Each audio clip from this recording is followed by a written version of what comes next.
L'autre point fort de ce plan concerne la réforme du premier cycle à l'université, un premier cycle qui se termine actuellement dans 60% des cas par des échecs. Sans introduire une quelconque forme de sélection à l'entrée de l'université, M. Bayrou veut faire en sorte d'améliorer l'orientation des étudiants et d'établir des passerelles entre les différentes filières. Les explications de Chantal Kimerle. Comment éviter cela? Des amphis bondés de début d'année qui se vident 3-4 mois après. Des étudiants qui abandonnent la fac sans diplôme parce qu'ils sont trop vite perdus dans la grande machine universitaire. On rentrera donc en fac début septembre et on travaillera jusqu'à fin juin. Ce qui permettra de mieux utiliser les locaux et de faire 4 vrais semestres en 2 ans. À l'issue du premier semestre, les étudiants auront des entretiens d'orientation. Les études des 2 premières années seront simplifiées, généralisées. La spécialisation des filières se fera progressivement par palier.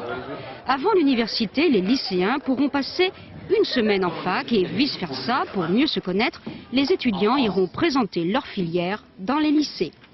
Dès les semaines à venir, une commission mixte d'enseignants du secondaire et des universitaires sera créée pour faire le bilan des métiers, des besoins et des débouchés. Ils en feront part à leurs élèves. Enfin, pour favoriser la professionnalisation des études supérieures, une grande filière technologique est créée sur 3 cycles.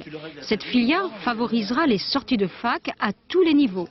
L'enseignement sera renforcé par des stages. Il pourrait être donné plus souvent qu'aujourd'hui par des professionnels associés, selon accord avec les régions et les départements. La crise de la vache